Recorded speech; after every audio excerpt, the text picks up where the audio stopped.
He's giving her real yucky vibes, which is fair. Most blonde men are evil. Hi, welcome back to my channel. My name is Michelle, and today we're going to be talking about the second half of The Serpent and the Wings of Night by Carissa Broadbent, my favorite. Is that true? My favorite vampire romantasy? Would you consider From Blood and Ash a vampire romantasy? Maybe. And if that, I love her Blood and Ash, like, a lot. Even though I have complicated feelings about From Blood and Ash, but there are parts of it that I love a lot. Oh, no, it's definitely not my favorite. How could I forget? A Discovery of Witches, which is vampire. For sure, vampire. Romantasy is my favorite. Sorry. It's my second favorite book series ever, is A Discovery of Witches. Some people have asked me to recap that one, because I've talked about how much I love it, and maybe I will. I love it so much that it makes it hard for me to recap. I know I recapped Throne of Glass, which I loved more. But there's something about Discovery of Witches where I'm like, I don't know if I want to share this with the class. This is maybe just for me. Anyway, that's not what we're here today. We're here to talk about Serpent and the Wings of Night. Before we jump in, I'm actually going to do a little self-promo for 1 second. If you didn't know, I am an author. I write books. And my second book will be coming out next year. I'm really excited about it. We have a release date. I can't tell you the release date, but we have one. We also have a title, which I also cannot tell you yet. But it is like a horror thriller. I'm going to be talking a little bit more about it on my newsletter that just came out this week. So if you're curious about my second book and the very, very scant details I can tell you, I'll link that newsletter below. Or if you just want to like hear more from me. If you're like, oh my gosh, I listen to this girlie talk about books for like 2 hours almost every week. I need to hear from her even more. There you go. There's links abound to hear from me more. My TikTok and my Instagram, which I post very infrequently, and my newsletter, which I also post on infrequently. So if you just want like an extra little dose of Michelle very occasionally, links down below. We are going to start right at the beginning of part 5, Crescent Moon. Last we left, we just finished the Half Moon trial, which was the trial where they had to compete in pairs, and Rain and Aurea completed it together. But now, technically, their alliance isn't necessary anymore because like they completed the pairs trial. The trials that are left, they will have to compete as individuals. We also know our BFF Misha has been sent somewhere safe and sound. She was like gravely injured in the second trial, and now she's hanging out quite happily in an undisclosed location. So that's kind of the update of where we're at. We're going to jump in immediately into the interlude in part 5. I'm going to warn you, we're going to jump into like a pretty intense scene. I'm not going to go into a ton of detail. The book definitely goes into more detail, but it is like a fairly intense scene. And especially since we're like just jumping right into it, I wanted to give like a little warning. So this interlude tells us more about Aurea's teenage love affair. We've heard like brief kind of musings on this as we've gone through the book of this like kiss that went bad. This is the first time we're really getting it played out. And so we learn that she has this like essentially this boyfriend, this young man who is like a recently turned vampire. It's her first ever friend, and she keeps him a secret from Vincent because she knows Vincent will not approve at all. And he's just like really shy and really sweet, and she just like, Aurea loves spending time with him and talking with him, and they're like kissing and touching, and everything is going really great and lovely. And Aurea decides she's ready to sleep with him, and it like starts fine. Everything is going fine. Everything is going well. But then Aurea starts to like get nervous. Something feels a little off. Like he's being a little too aggressive, and he keeps getting more aggressive, and she tries to kind of like sit up, slow things down, and he pushes her back down onto the bed, and she asks him to stop, and he does not. And he's now, instead of just kissing her, he is now literally biting her. And he starts then like really sinks his teeth into her neck, and it's very clear that he is completely lost to bloodlust, and she is not strong enough to fight him off. He's like significantly stronger than her because he's a vampire, and she can't get him off of her, but she's able to, on her nightstand, or on his nightstand, they're in his room, she's able to grab a candlestick and like bop him in the head with it, and it's enough to like daze him. It doesn't like kill him or like gravely injure him in any way, but it's enough to daze him, and she's able to like pull herself away, and she like grabs her clothes and runs off. He's like immediately horrified. Like she can see him sitting there as she like grabs her things, and he's horrified at what he did to her. But Aurea's like once out of the room, obviously, and she immediately goes straight to her father's room. And she like has been raised her whole life to be like very emotionless. She like does not cry. Her father told her and like has taught her to keep her emotions in check, but she goes to Vincent and she's like bleeding pretty badly from her neck, and she's just weeping, and he wraps her in a blanket and like cleans her up and like sits with her. And this interlude ends with this line: "He made a decision in that moment. The young woman did not know it. Not yet." Okay, that doesn't bode well, knowing our BFF Vincent.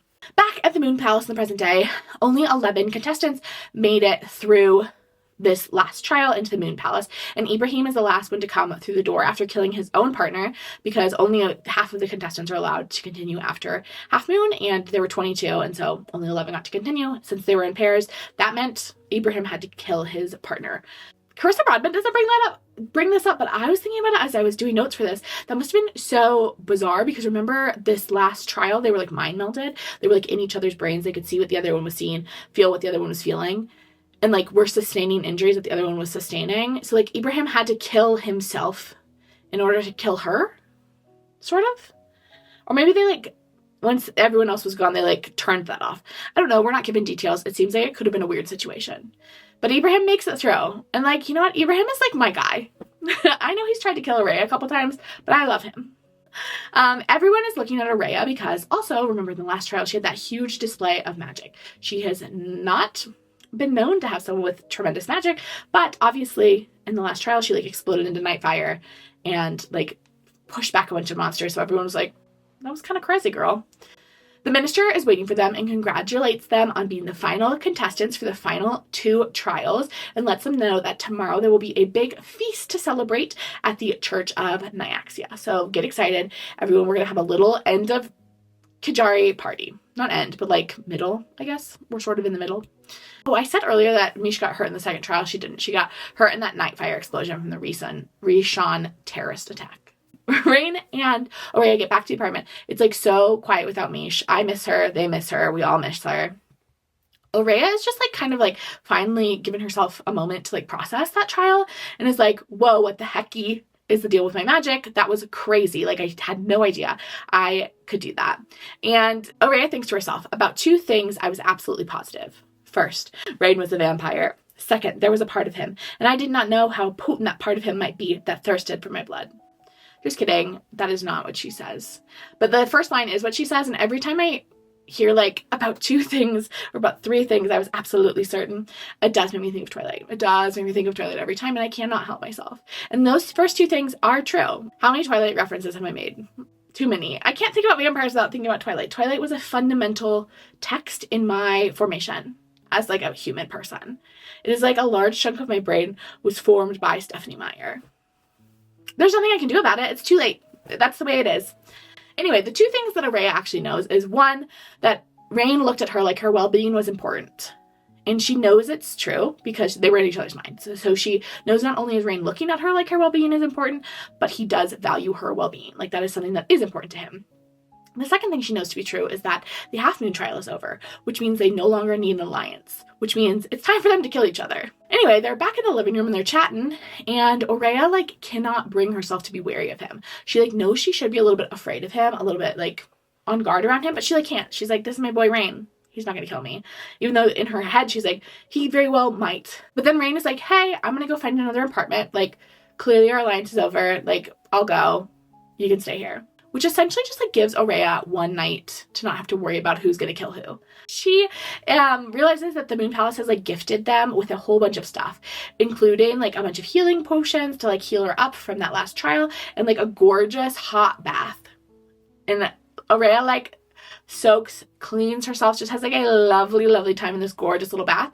And then when she emerges from the bath, there's a ball gown spread across the bed, and all of Araya's other clothes are missing. Like the Moon Palace has been like, oop, oop, oop. You've got no choice. You could go naked to the feast, or you could wear this little outfit that I picked out for you. And it's like this gorgeous like violet purple, and Araya's like thinks to herself that she's never worn anything this beautiful because she never wears anything that brings attention to herself, as we know from her conversations with Alana. Her dress is like very scandalous. I know it doesn't look it because every inch of her skin is currently covered in my depiction, but do know that in reality it's described to be like very scanty. Use your imagination. She like loves wearing it secretly. Like it's the color of Alana's scarf, and she decides that she's gonna wear Alana's scarf with this gown as like a symbol of like everything ugly about this world. And she brings that, and she also straps some daggers to her thighs because she's not going to this feast unarmed. Araya is the last to arrive to the feast, which she did very much on purpose because she wanted to make sure everyone had a chance to eat before she got there. Because it's like not super fun to be around a bunch of vampires that are hungry when you're a human girly. But if everyone's already eaten, they're much less likely to just eat you. You know, the feast is gorgeous. There's like so much blood that it's described as like troughs basins full of blood. And there's also a bunch of human food, like great snacks on snacks. And Aurea, like, is kind of like safer because she's surrounded by all this blood. So her as a human is like less of a temptation. But she does get a little nauseous thinking about where all this blood would have come from. Like, how many people had to be like killed and drained to supply this feast? Vincent is at the feast and he is looking just like exhausted. She thinks to herself, I looked at him and saw the way he had seemed ready to hurl himself into that pit during that trial. And I looked back at him and I saw Rain's back, heard the lie he had told me. Like, she's so torn because Vincent has kind of just like continually betrayed her in these like small ways as she's been in the Kajari. And just like has proven himself not to be like the best guy, but also he like clearly just loves her so deeply and is her father in these like very real ways. And she's really having a hard time like dealing with these like two halves of Vincent. Like she always talks about them as like the father part of him that like loved, taught, and protected her, and the king part of him, who is this like ruthless killer. Vincent comes up to her and he's like, hey, what are you wearing? Like, this is probably not a great outfit. And Aurea is just like, something different. And Vincent is like, this is unwise to like have this much exposed skin, to bring this much attention to herself. And Aurea doesn't feel like explaining. And she says, I know. Vincent seems confused by this reaction. Like, why would she know and still wear it? Vincent asks her to dance. The first thing they do is Aurea's like, oh my gosh, I'm like, what the heck happened to Rain? You told me you weren't going to break him. And Vincent's like, I didn't break him. He seemed literally fine in the trial. Like, you guys worked fine together. And Vincent then goes on to say, I'm a wartime king leading my people through dark times, he said. And Jessamine is a general who knows how to do whatever it takes to protect her kingdom. And sometimes those tasks require unpleasant actions. I won't deny that. He extended his hand to me again, a weak, soft smile at his lips. But tonight, I am just a father who, 12 hours ago, was certain he had just watched his daughter die. So please, little serpent, indulge me. Let me be that man for just a few minutes. And Aurea decides to like put away her anger and decides to dance with her dad. Like, they both have like taken Vincent the king and like put him in a box for later. And she's just dancing with like Vincent, her father. He was like clearly like very proud of her performance in the half moon trial. And Aurea just is thinking about all the ways over the years that Vincent has just trained her and kept her safe in this world that is so set on killing her. Aurea asks about the Rishon and kind of how the war is going. Vincent doesn't really tell her anything, but he does say he'll be traveling soon. So like, he'll be gone for a few weeks. And as they're dancing, Aurea is suddenly reminded of this one time when she was really little where Vincent flew with her. He took her from the balcony and he flew her down to the ground. It was just like one time. The one time ever she had flown with her father. And she tells the story to Vincent. She like recounts it and he smiles and as he's like thinking of the memory, and he tells Aurea that was the first time he had seen her smile since he had taken her from the human district, since he had rescued her. And he explains that he never did it again because he didn't want her to start believing that she could fly. He didn't want her to get like so in love with the feeling of flying that she would attempt to do it herself. It was like another way that he was protecting her, was by like not allowing her to experience this joy. Then Vincent says to her, I can't take credit for everything that you've become, Aurea, even if sometimes I wish I could. But if I am responsible for just one small piece of it, it will have been the greatest accomplishment of my life.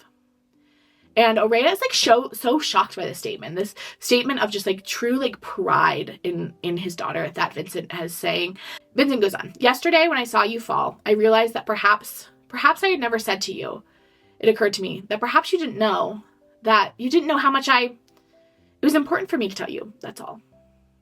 Aurea has like always known that Vincent has loved her, but sometimes it has felt like this truly might be like a passing thing. She's often called like Vincent's pet. And she like muses on the idea that like she's always known that she's been Vincent's daughter, but he lives for centuries and her life is just like such a small blip in that she doesn't know like how much it actually means to him.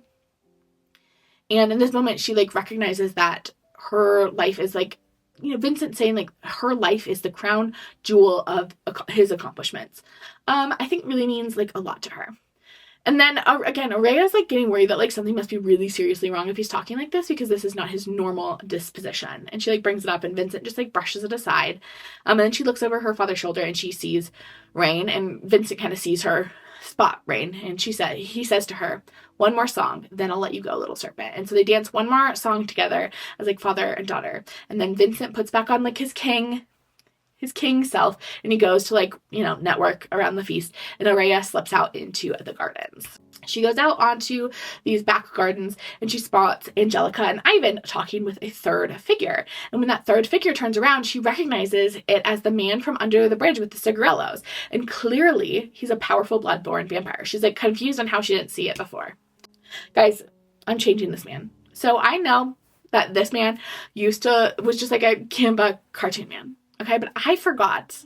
This was on me, 100%. Forgot that man was Septimus. And Septimus is canonically described to look like Draco Malfoy. Okay? And I couldn't pass up that opportunity.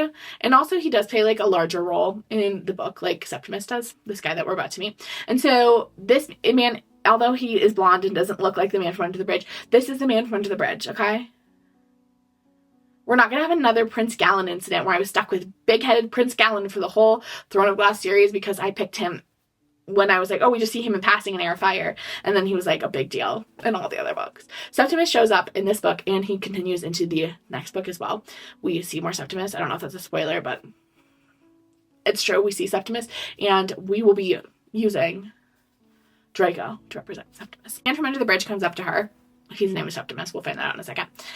He says, you did it again. And now she realizes, Aurea is like noticing his accent. You won me quite a lot of money. Shame next time the odds won't quite be as favorable. There is a benefit in being underestimated.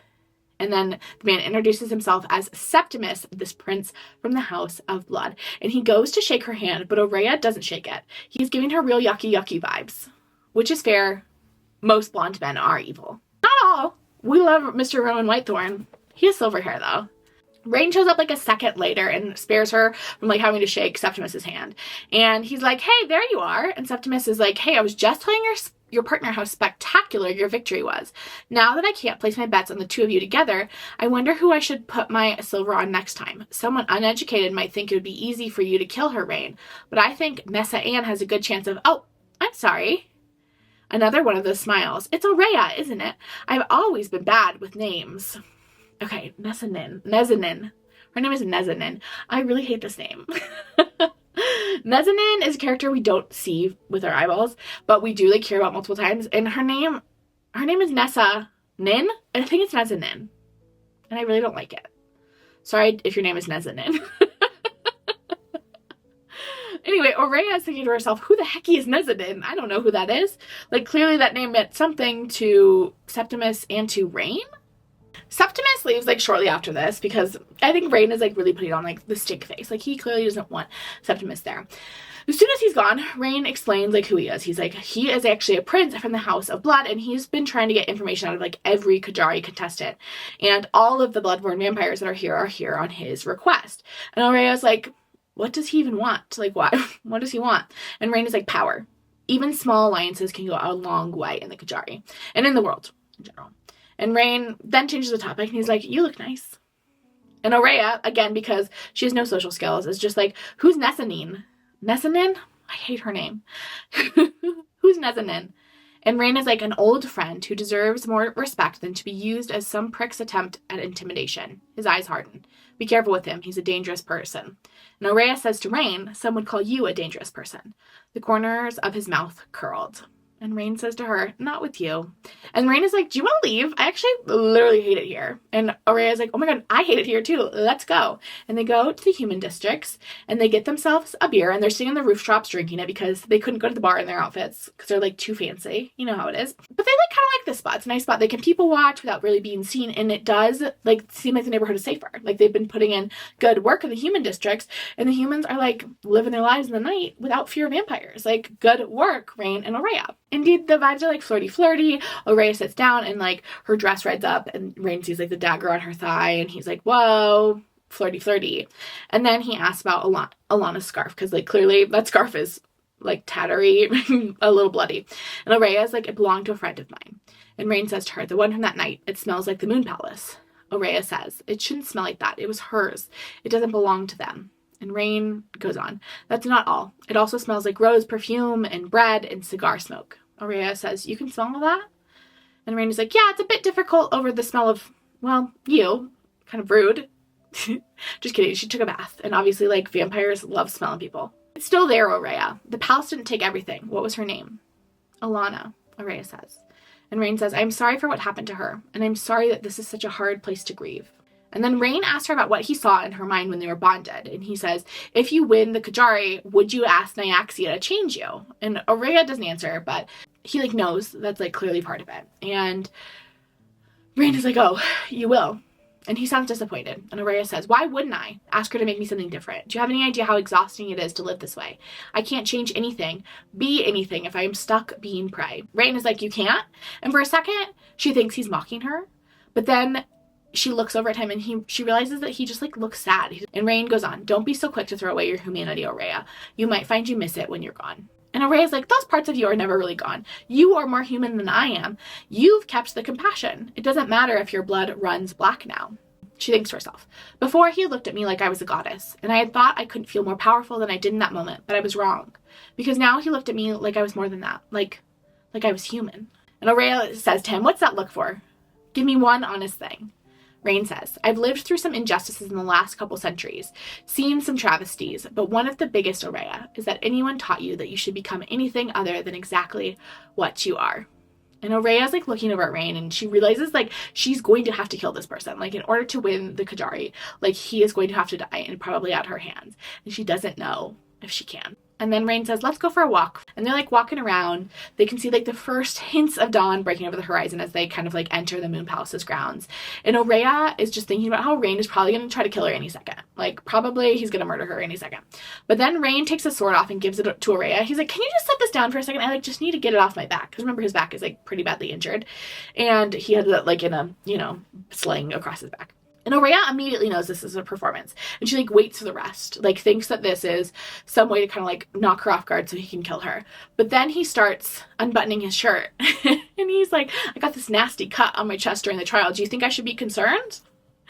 And he tilts his neck back and he like bares his whole neck and chest, weaponless, towards Aurea, who is armed. She has his sword, she has her dagger, and then Aurea gets it. He's offering her an opening. She could kill him right here, right now.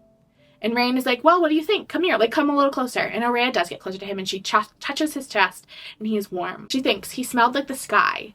He smelled like the air felt as it rushed around you, freeing and terrifying and the most beautiful thing you've ever experienced. I'd envied vampires my entire life, but now for the first time I felt a sharp pang of sympathy for them because suddenly I understood what it was like to be hungry. It was excruciating. Aurea's like now, right up here, hands on his chest, being like, it looks really serious, that cut on your chest. And Rain says, I was worried you might think so. Your heart is beating so fast. You must be very concerned for my well-being. And she laughs and he lifts a hand to touch her face. And he says, are you afraid? Rain waits for the answer and Aurea realizes she's not afraid. And that frightens her even more because she, again, should be scared of this man. He's gonna maybe kill her. And she looks into Rain's eyes and she says, no, I am not afraid. And Rain says to her, are you going to kill me, Aurea? And Aurea says, not tonight. Rain then says, you might destroy me anyway. Yeah, I love it. They end up going back to the same apartment and Rain is like, it might be like actually safer for us to stick together if you want to. And Aurea is like, if you are scared to sleep alone in an empty apartment, just say so. Obviously they're just like joking, they're bantering. Internally, Aurea is just like so glad he's staying. She like missed him in that like one day they spent apart. Like she just likes having him around. And then nights slowly pass and neither of them kill each other. A few nights later, Rain's cooking. He's making a big beef stew.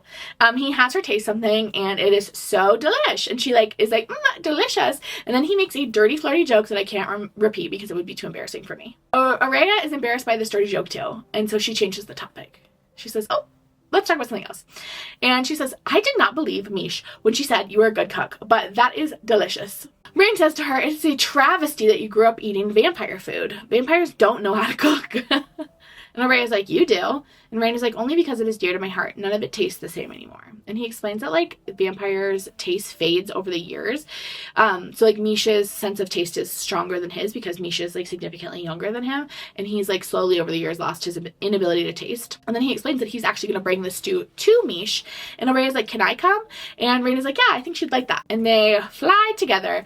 Rain's back is mostly healed, although Aurea can tell that it still hurts a bit when he goes and opens his wings. They fly for hours to get to where Misha is, and Aurea loves it. Rain comments on how much she's smiling. And then he says, people that can't fly usually hate flying with someone else, but Aurea, like, clearly loves it. He talks about how, like, most of the time they, like, get nauseous. They land at this farm outside of Sivernage, and a man greets them, and he's glad to see Rain. He's much less excited to see Aurea. They go inside. There's also a woman there, and they're introduced as Karis and Keturah.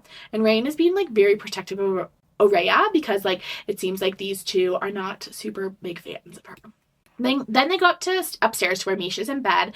She gives Rain a hug, though she does not give Aurea one because, like, boundaries. And she updates on them on everything she's been up to at the farm, which is, like, befriending chickens and, like, having just, like, a cutie fun time and reading books. Then they update her on, like, the trials and what's been happening back at the Moon Palace. And Misha's, like, so excited to hear the story of how Aurea's shy magic came through for her. And they chat. It's just, like, so friendly and so cute. And it makes me miss when Misha's on page. She's just the best. And they have to leave. Like, they can't stay very long because it, like, takes hours to get there, and they need to fly home and be back before dawn. And Mish tells them both to stay safe, but Aurea knows they won't both be able to stay safe. She says goodbye to Rain first, and then she kind of, like, holds on to Aurea for a second so she can say goodbye to her too.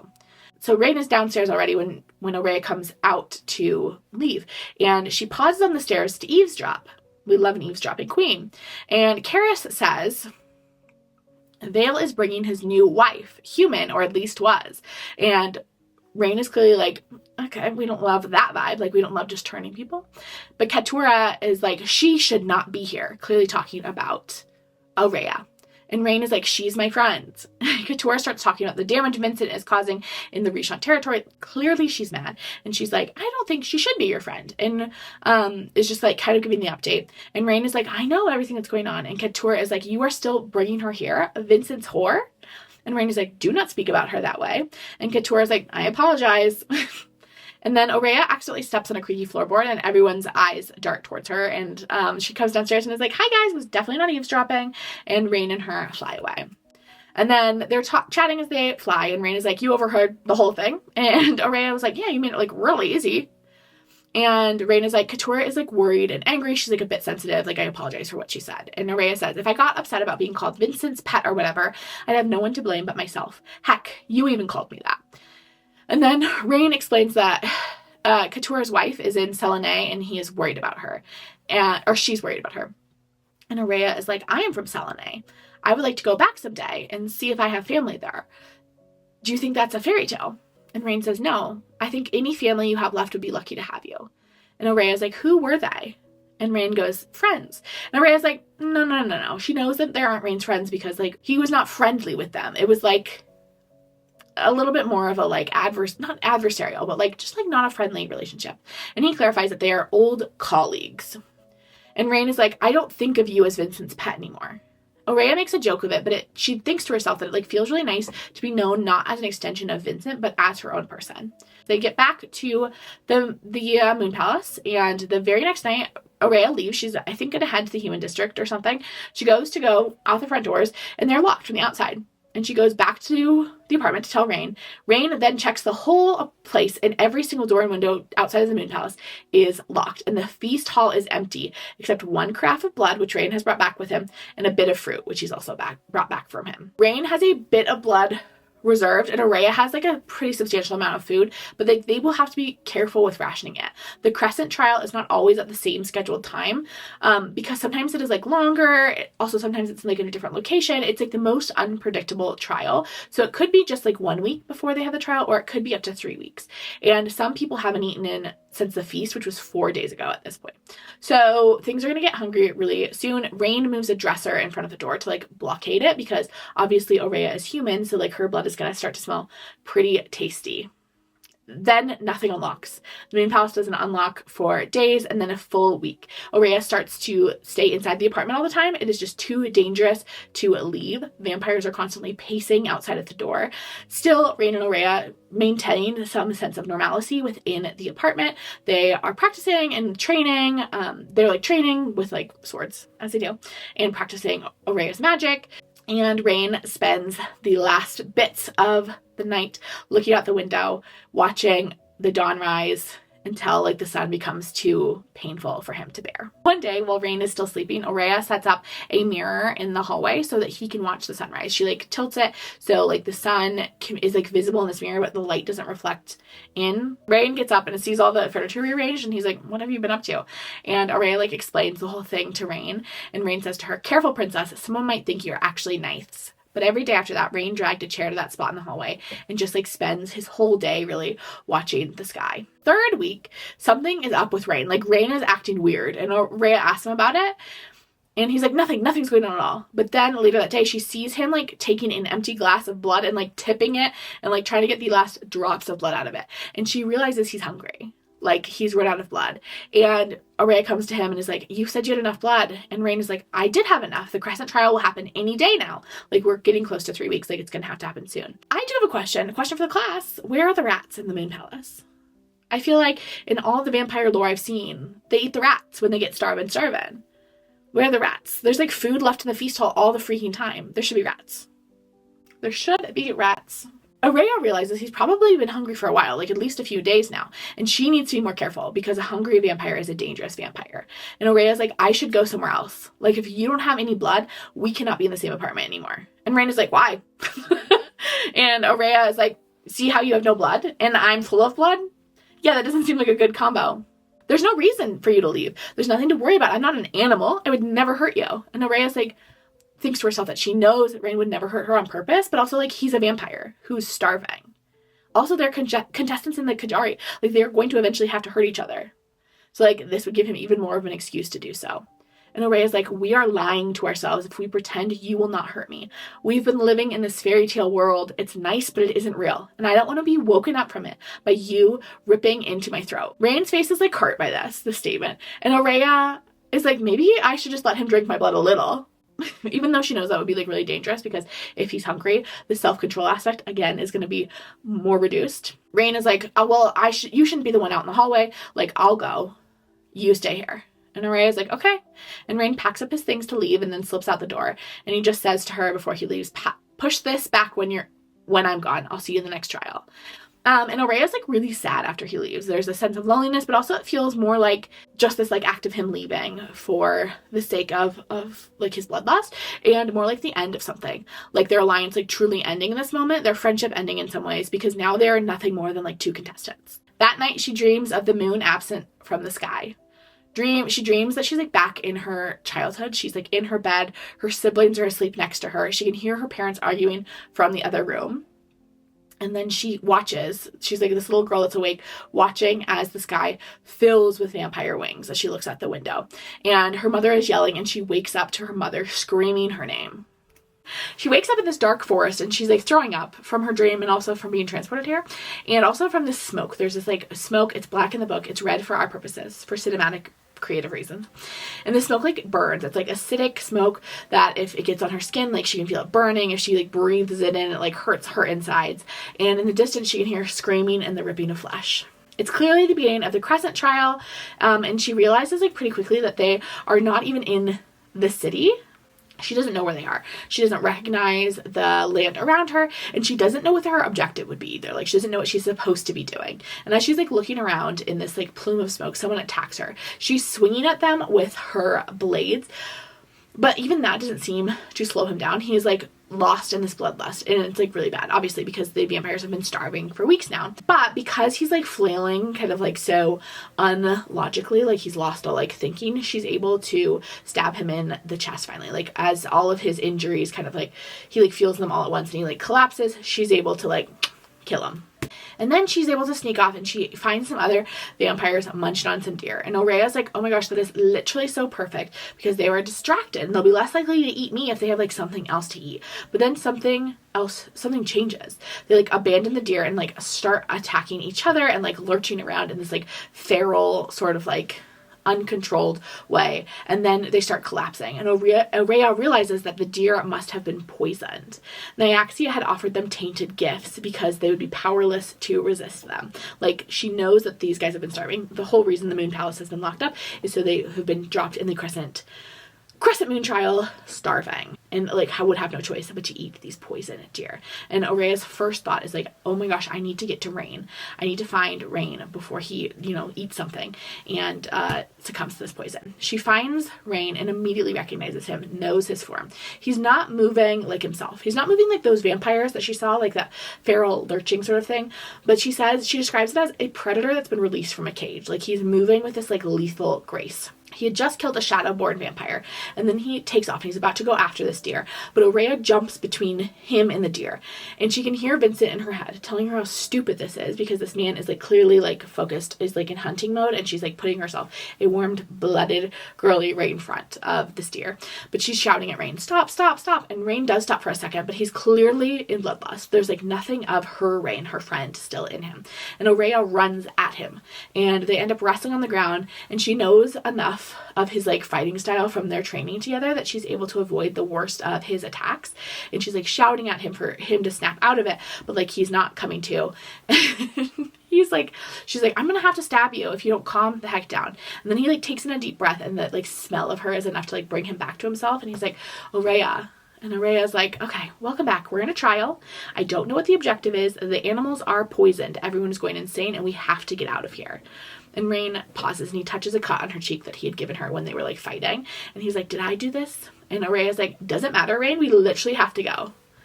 Aurea like gets off of him and realizes that he's injured. His leg is like really bloody, like it has clearly been sliced pretty heavily, and Aurea has to like support his weight as they like go and look for somewhere for him to rest and recover, because also it does look like the sky is getting a little bit lighter and dawn will be coming soon. They find a cave to take shelter in.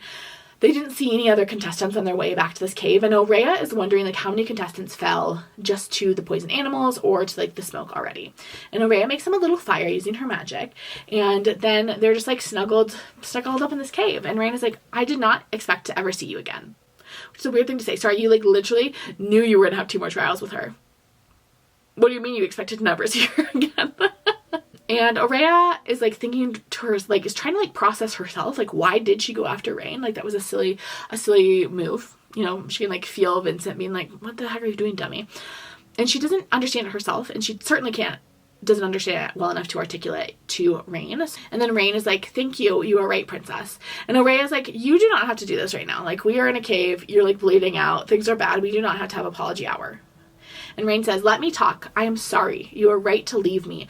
I didn't want you to see me that way, so I pretended that version of myself did not exist. And Aurea's like, okay, thanks anyway. We need to do something about your injuries. Normally vampires heal like quite quickly, but because Rain is essentially starving, he doesn't have any blood in his system, he's not going to be able to heal himself. And Rain is like, okay, well I need to go out there and eat something then. And Aurea's like, don't be stupid. It is nearly dawn and those animals are poisoned. So don't know how that's going to help the situation, my friend. And Rain is like, well, then maybe it is better to die in here than to die out there. And Aurea starts to like unbutton her shirt. She was, high-necked, keeping her neck safe and sound. She starts to unbutton, and Rain is like, no, absolutely not. I cannot do that, Aurea. And Aurea is like, we do not have a choice, and I'm not going to just sit here next to you while you die. And Aurea kneels in front of him. And Rain is like, you don't think I know what this means for you? I can't. And Aurea is like, I am not afraid of you, Rain. And he touches the scars on her neck that her lover left her, that boy that had attacked her. Not in hunger, but in sadness. And Aurea realizes that she's grown to like deeply trust him. To trust him in a way that she only trusts Vincent. And Aurea is like, okay, what's the best way to do this? How is the easiest way for you to drink from me? And Rain like situates Aurea so she's like straddling him, and he puts a dagger in her hand, so she has a dagger like pointed right at his heart, and also like she's in control, like it'll be much easier for her to push away from him. He's like trapped underneath her. He's essentially just trying to like give her as much control over the situation as possible so she can stop things if things escalate, or if she just wants to stop. And Rain, as they're like getting ready, is like, you can still say no. And Aurea is like, literally stop. I've already agreed, let's keep it moving. He leans in and is like, just so you know, it won't hurt much, but you might feel. And Aurea is like, I know. And then we're told that vampire venom has this effect on people, in which it's supposed to like soften them and make them more like pliable, but often it just turns to like arousal. Especially if there's already an attraction between two people, it really can, make some feelings pop up. And Aurea is like, just do it. Like, it's fine. Like, just go. Just go. And Rain whispers to her against her neck before he bites her, you're safe. And then Aurea gets into it. Things escalate. Things get a little bit spicy. And then he finishes drinking from her and they start kissing and like making out pretty heavily. But then Rain pulls away and is like, that's enough. And Aurea's annoyed. And she's like, don't pretend you don't want to do this. And Rain is like, you aren't yourself. I do want to do things. I have a list, but I want to do those things when you want to, not when the vampire venom wants to. Rhea understands what she's saying. He stands up, she stands up, and she's feeling a little wobbly, but she knows she'll recover. And they lay down next to each other to like sleep. She just needs to like rest to like give her blood a chance to like replenish itself. And Rain is like, thank you for like feeding me. And Rhea's like, it was the practical thing to do. And then as they're both falling asleep, Rain whispers, you are the most stunning thing I've ever seen, Aurea. Then they sleep, and Aurea wakes up and she's warm and cozy sleeping next to Rain. He's awake and he's already feeling better. Aurea does not want to talk about what happened the night before. And they chat about the fact that this is supposed to be the trial that is supposed to mimic Nyaxia's rescue of Alaris after they captured her husband. The darkest part of Nyaxia's story. She and her husband had broken out of a prison once, but Alaris was lured back to the White Pantheon with the promise of amnesty for Nyaxia. Instead, the other gods dragged him out onto the empty plain between the divine and mortal worlds. When Nyaxia realized what had happened, she tore apart the Deadlands looking for him. But she was too late. By the time she reached him, her husband had been decapitated and left to rot. And Aurea's like, these are the Deadlands. There must be some sort of end point we need to reach. We need to like cross the Deadlands to get out of here. And Rain is like, yeah, that's probably true. They emerge from their cave and head out for the day. They don't hear or see any other contestants. It's just like the smoke and the sounds of the animals around them. Rain spots the end of the Badlands, but it's miles away, and the smoke is worse today, like stinging Aurea's eyes and throat, even when she's not like directly under these plumes. And they can't fly over everything because it's like thicker in the sky. There's no way for them to get up like above the smoke because it just like seems to get thicker above them. But there is this like little cliff that loops around the edge of the Badlands, this canyon, and the smoke is like significantly thinner up there, so like perhaps they can travel there. And then Aurea starts counting and she realizes the smoke is like moving in these waves that repeat every 90 seconds, and so there might be a way for them to possibly avoid the waves of smoke. But then like what would they do when the smoke was coming? There's like no way for them to really hide. They can't like duck behind a rock, you know, like that's not gonna work. But then Rain says to her, the man I killed yesterday, he was Shadowborn, wasn't he? And he explains that like the Shadowborn have these like cool special silk cloaks that are really good at filtering things out. And so he goes back down into the spot where he was yesterday to get it. And Aurea's like waiting for him up by the cave. She's really nervous. She's about to go down back and rescue him when he gets back. And the plan is basically for Rain to fly and carry Aurea. And then every 90 seconds he'll like land on the ground, cover them both with the cloak. They'll count the 90 seconds while the smoke is over them, and then they'll keep doing. They'll just keep going in this pattern until they get all the way to where they need to go. It is unclear what they're going to face on this cliff. They don't know how many competitors are left, or if there'll be any up on this cliff, or if they're going to be like other monsters and obstacles that they're going to have to face. But Aurea's going to be in charge of fighting. So as Rain flies, Aurea's going to have to like karate chop anyone who comes by and slice them up. That's the plan. And they fly into the mist and are trying to dodge obstacles, or Aurea's also in charge of counting. She's in charge of slicing people up. She's in charge of counting. And they count the 90 seconds, and then Rain pushes Aurea's body to the ground, and then he covers her with his body and then the cloak. It still burns, but it doesn't kill them. Like, she can still feel it on, like, any exposed skin. She can feel a little bit of it going into her lungs, but it's, like, not enough to, like, seriously maim them, just to, like, be uncomfy. And they keep doing it again and again. And they're about halfway there when they're attacked by these wolves. They waste a whole 90 seconds, a whole one of their little blocks, fighting off the wolves. And as they're fighting, Aurea realizes that Rain's wings are getting very badly burnt by the smoke. Like, the tips aren't fitting under the blanket. Like, he's not having enough time to, like, disappear them, which was the original plan. And so he's just trying to tuck them really tight and close. But the tips of his wings are still sticking out from underneath this big silk cloak every time they land. So that's not good. But they're getting close to the gate now. Even Aurea can see it. They're like looking, and it seems like it'll only probably be like 2 or 3 more of these like flying bouts before they reach the gate. They look up after they deal with these wolves, and they finally are able to see like the shape of the crater that they're like running around the edge of. Rain looks down and he finds this like piece of silver, something shiny on the ground, and he picks it up. And Rain says to Aurea, "This is Selene." Aurea doesn't believe him because it looks like a literal crater. Like, there's like some trees and just like piles of rubble everywhere. But then she looks closer, and as a child she had studied this place. She had studied every map, every book she could get her hands on about this place, because she knew one day she would come here and she wanted to like be prepared, you know. She was researching. Aurea looks again and recognizes the vague shape. She recognizes those piles of rubble to be like down buildings and the clear areas to not be like dry riverbeds, but instead streets. It wasn't a wasteland, it was a destroyed city. She like recognizes the smell too. The air smelled like the aftermath of a Steris. It smelled the same as it had been the night she had been rescued by Vincent. I will spare no one, Vincent had said. I will not spare your wives or your children, and he hadn't. Not just the Rishon, but the humans too. Vincent had killed all of them. And Aurea is frozen by this realization that any family she had left were gone. And she's like just stuck there frozen, and Rain has to physically pull her to the ground to cover her with the cloak as the smoke comes up behind them. She thinks of Nyaxia being the one to be like, look what your dad did. What is Nyaxia up to? She's a schemer. When Rain rises, the first thing he says to her is 500,000 people lived here. And they're still so shocked by this, they're just like haven't started moving again. They're just like kind of staring at this when all of a sudden a flash of silver heads toward them. Aurea pushes Rain out of the way and Ivan attacks them, like wrapped up like a mummy. He's like flying through the smoke, attacks them. Aurea's sword is dropped as like Ivan like jumps on her, and Ivan slices her with something across the abdomen. Suddenly she's in excruciating pain. I think it's implied that like he used his like blood magic to make the cut worse than usual. And Ivan says to her, for the half moon. But then Rain gets up and he shoves Ivan back with his Aceris and he says, don't touch her. But Aurea is already like fading. She can like barely move as Rain like sets up to make the killing blow on Ivan. Before he can, Angelica flies over. Aurea shouts Rain's name to warn him that like Angelica is coming, and he looks up, and that's when Aurea realizes the arrow isn't pointed at Rain, it's pointed directly at her. And Angelica is like, let him go right now or I will kill her, Rain. Another Nessanin. Do you want that? Let him go. And Rain is like, fine, I'll let him go. And he chucks him off the cliff. He jumps to cover Aurea's body, and Angelica is like screaming in grief because he chucked him off the cliff like right into a huge plume of the smoke, and he ripped his face covering off as he went. So like things are not looking good for Ivan. And Rain whispers to Aurea, who's still like very deeply injured by whatever Ivan cut her with, that like we need to run right now. And Aurea's like, I'm all right, even though no one asked. And Rain is like, okay, hold your breath. And then Rain starts flying through the poison mist. It is literally eating her alive. She can feel it like burning every inch of her skin. But then he makes it through the gate, and everything stops as they land back in the arena. The arena itself is completely empty. There's no spectators. And Ibrahim is already here, covered in blood. His wings are now completely ruined, just like burnt and limp hanging behind him.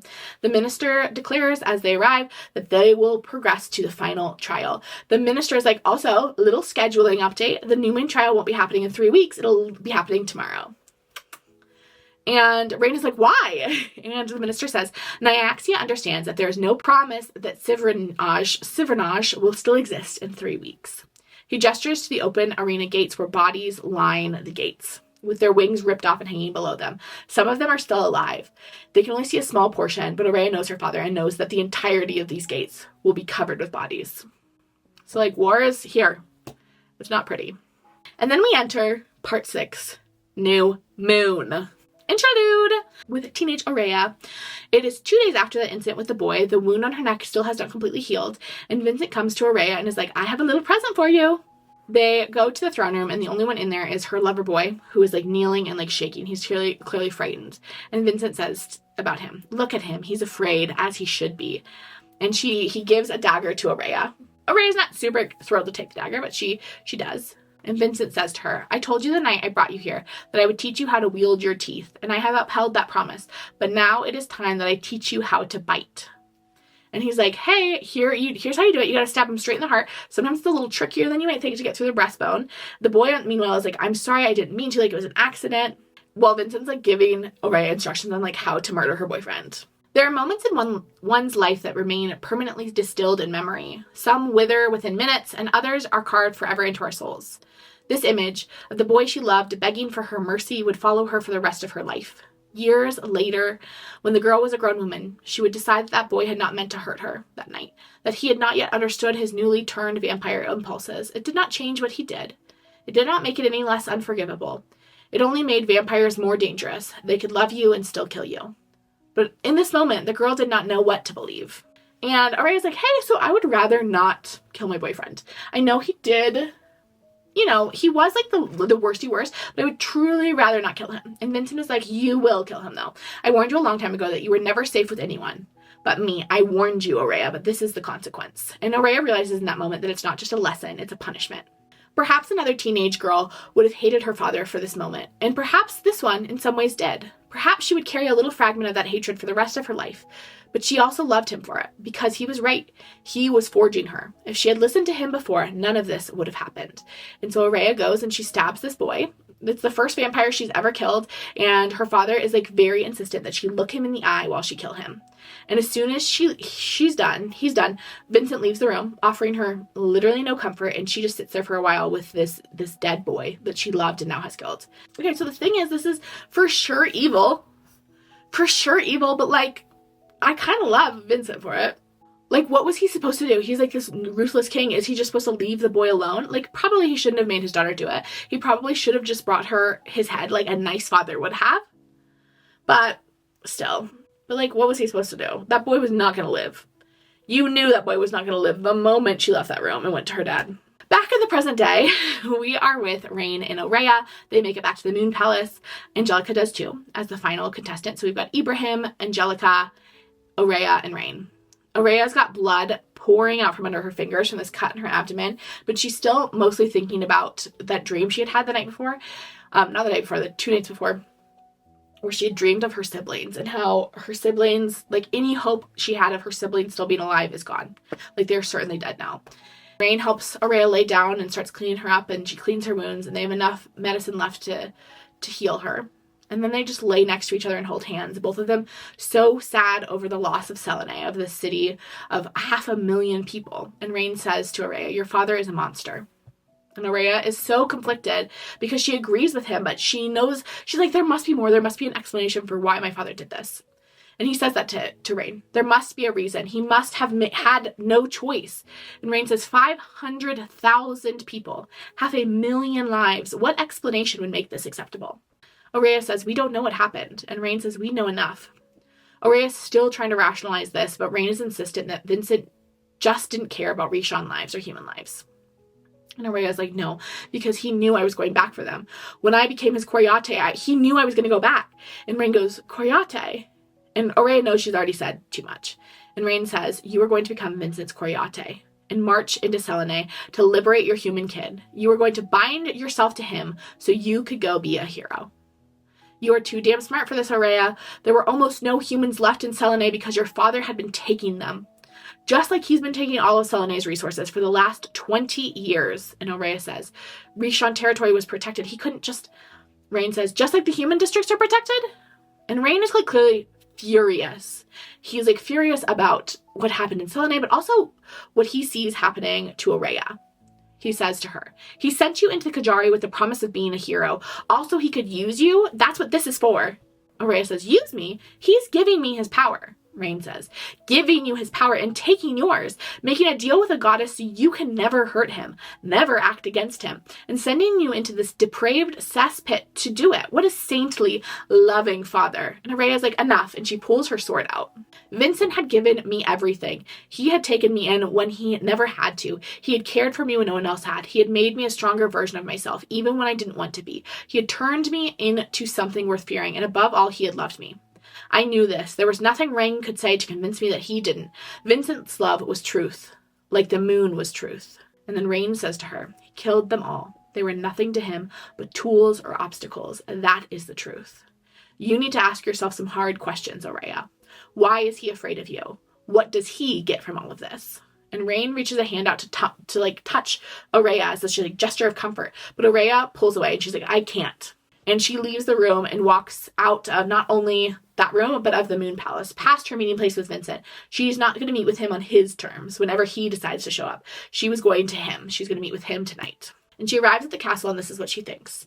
Had the castle changed, or had I? Before, this place had always made me feel so small, like I was too weak and impermanent to live somewhere of such grand, enduring strength. But maybe I'd mistaken brutality for strength, and stagnancy for agelessness. How exactly had I not noticed that its elegant scent of rose was just a little rancid? How had I not noticed that it masked the sour smell of rotting blood, like the whole damned building had been soaked in it? The flowers that had adorned every table were withered at the edges, the wallpaper stained with faint death-brown blooms of old blood, the plaster cracked with the stress fractures of a kingdom that had gotten too heavy. Aurea strolls into Vincent's office, and Jessamine is in there, and Aurea is like, where is he? And Jessamine is like, meetings, it's busy times. I don't know if you heard, but there's literally a war going on.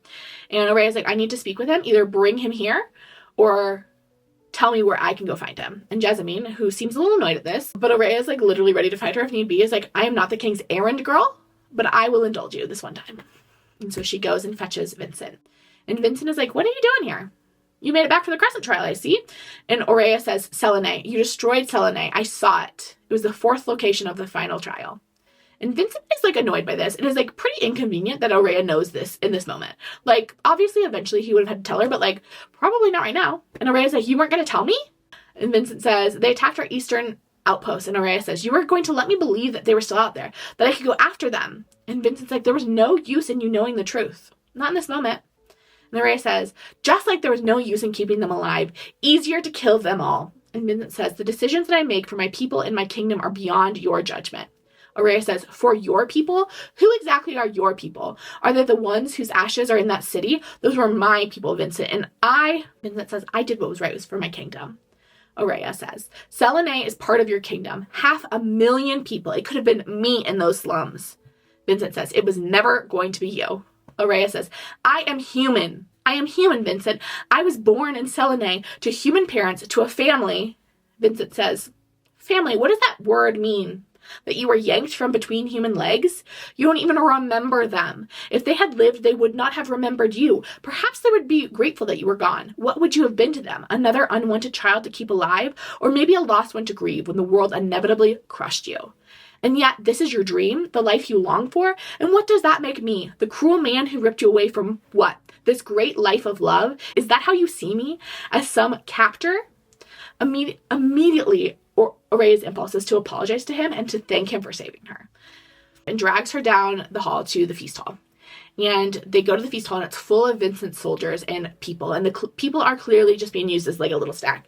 Everyone is being fed off of their dead bodies like slumped over the table. And Aurea is immediately horrified, obviously, at this sight. And Vincent says, look at them. These aren't people, these are livestock.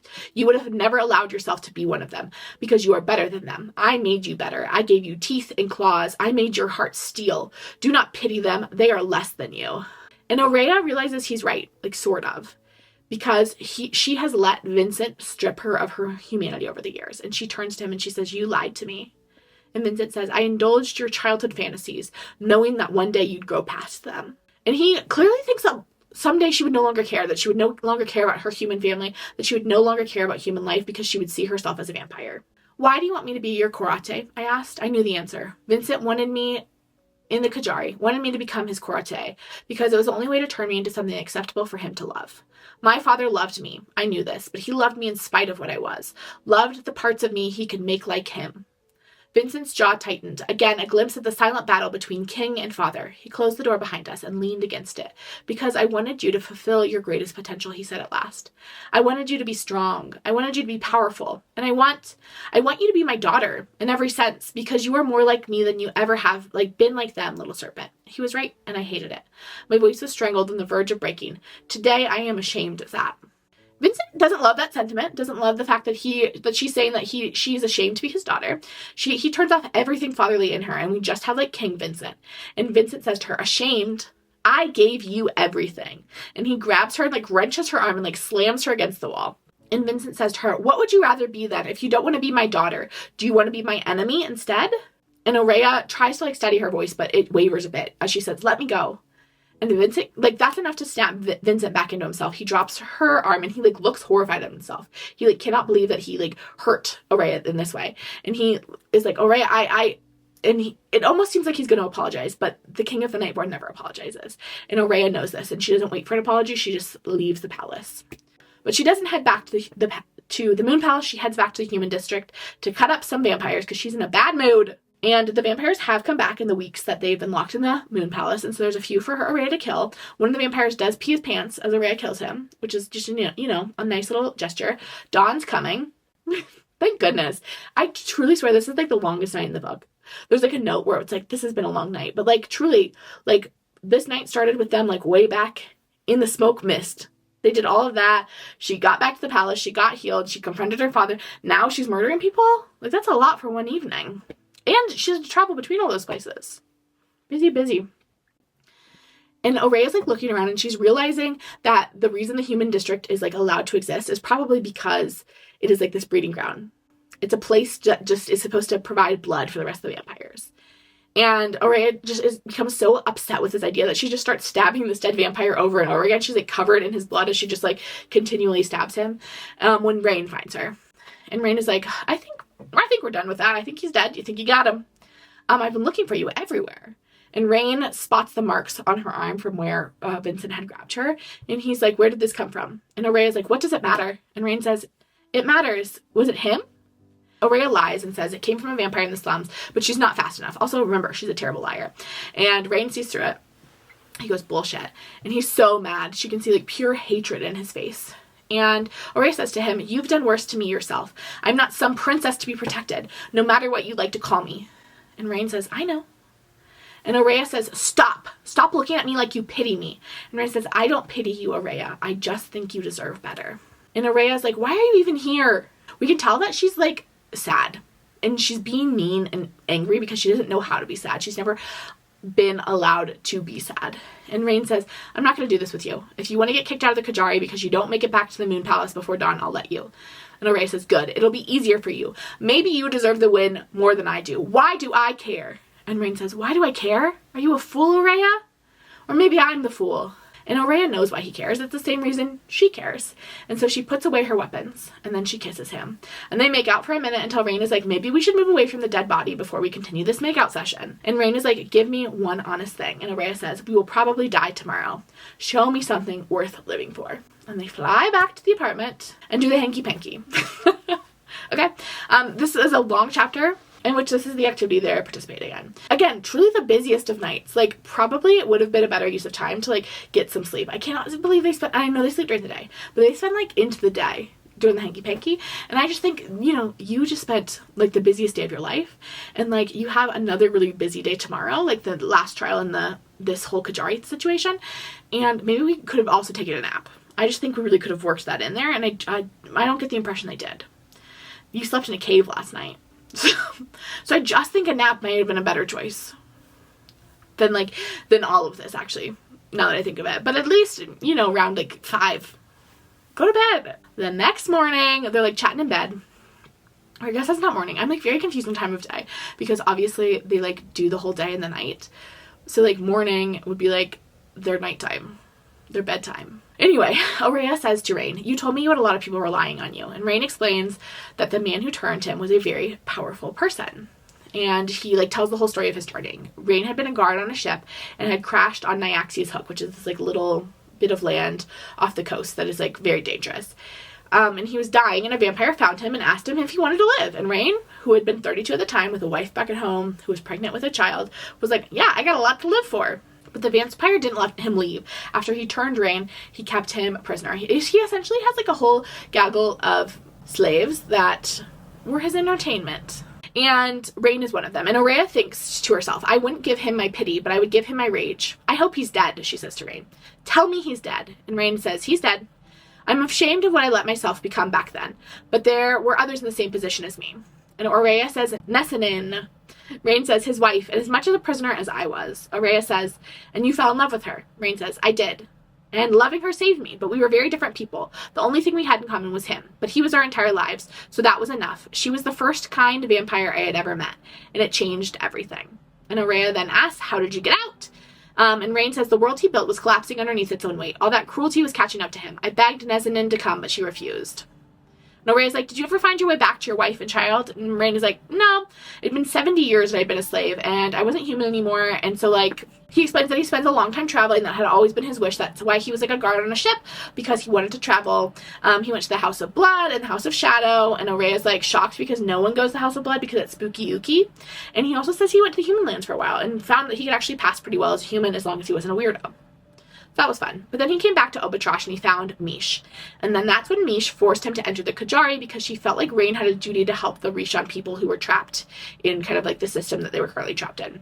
Rain and Aurea like talk about their life philosophies and about how the world is like a dark place, but like sometimes it needs violence to right itself. And Aurea feels like she finally has someone who understands her, like someone who also exists in this world between vampire and human, just like she does. And Aurea thinks to herself, I don't think I could kill him. He deserves to win more than me. And like, yeah, girlie, I'm surprised this is when we're first figuring out. Like, we know you couldn't kill him. I don't know if you've been reading the same book we have, but you've been given multiple opportunities to kill this man. And yet, you're in bed with him right now. So like, I was actually not concerned about you murdering him. I really didn't think you were going to do it. Like, let's look at your history, your past. Rain goes on. You are more than what he made you. Do you understand? That isn't the strength. The shit he tried to carve out of you is. You have every reason to keep going. Now more than ever. I say this, knowing how stupid it is for me of all people to say. So don't you dare stop fighting. It would break my damned heart. And Aurea says to him, then you'd better not either. Swear to me. We're in this now. We knew what we were getting into. Nothing has changed. But she thinks to herself, everything has changed.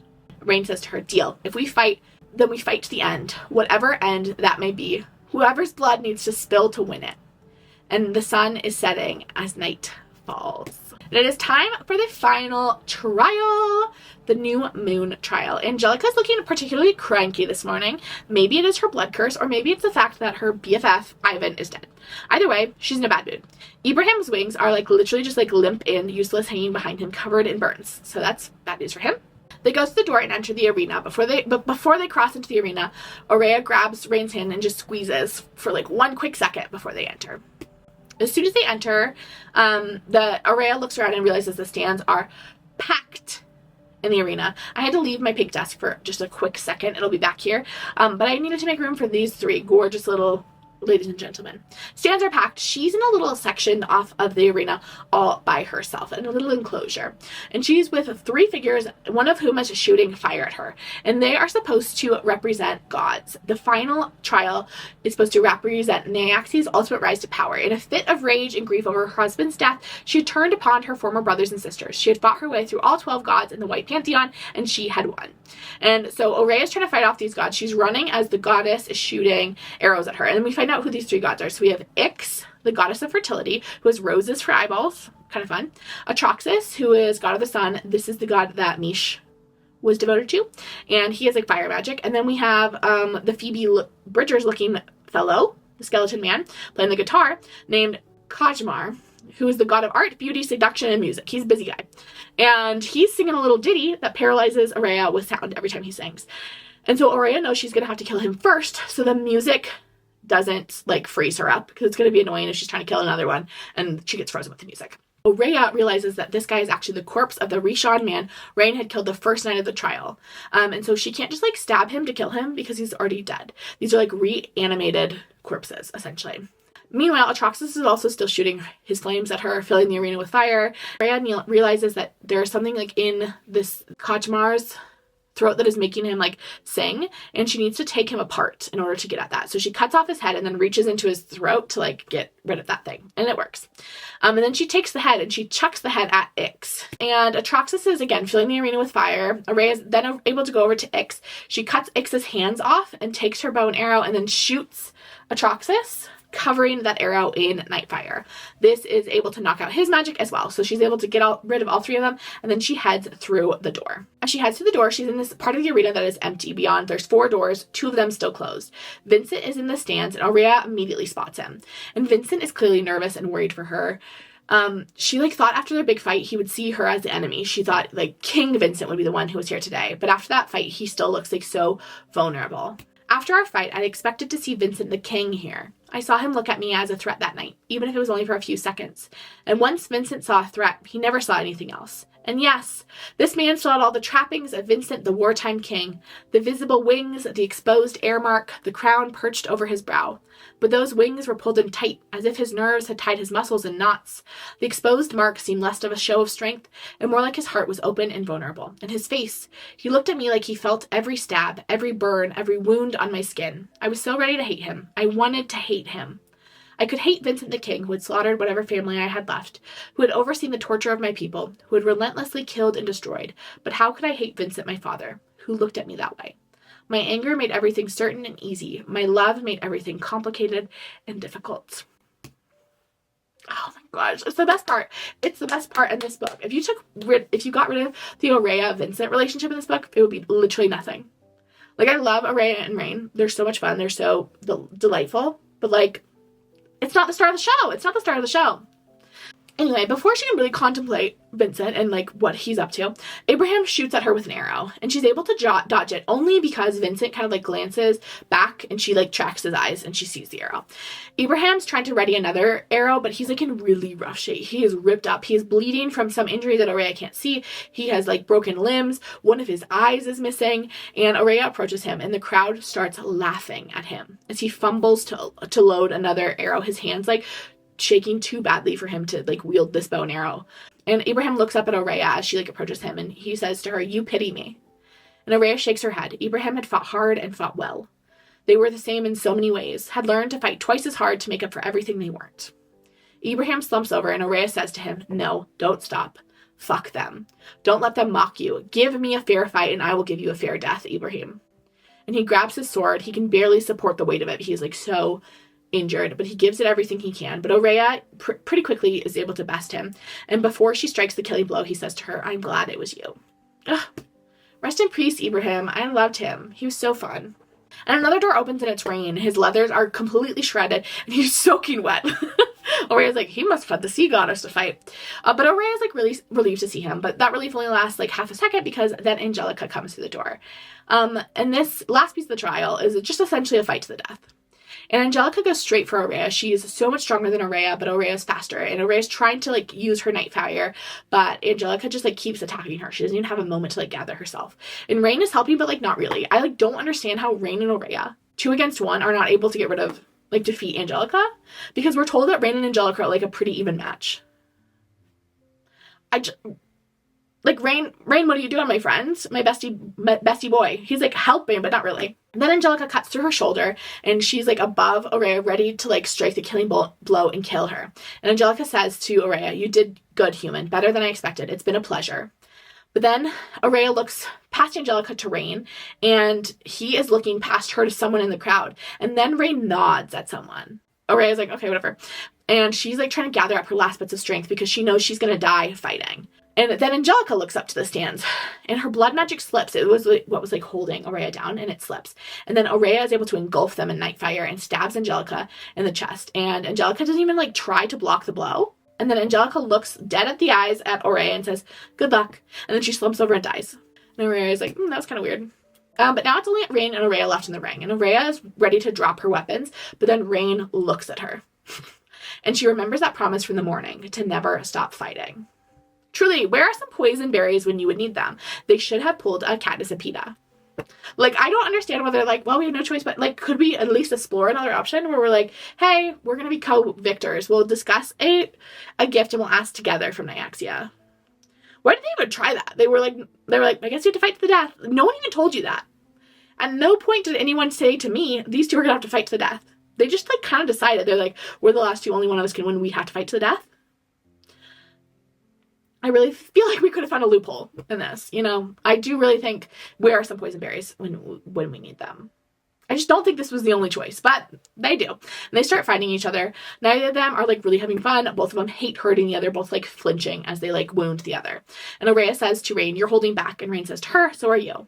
And Aurea said, you said we're doing this, so let's do it.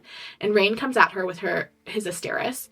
And then Aurea uses her fear, channels it, and now Nightfire is surrounding them. And they're fighting for realsies. And Rain is like getting ready to kill her, like scary.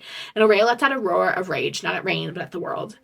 And they tussle some more, and then she finally bests Rain. She's standing above him, blade like poised right above his heart, and she pauses. They're both bleeding badly, both severely injured. And Rain says to her, "There she is." And Aurea realizes that he's been baiting her, convincing her to go after him fully, fighting with her to make her fight him. And Rain says to her, "End it, princess."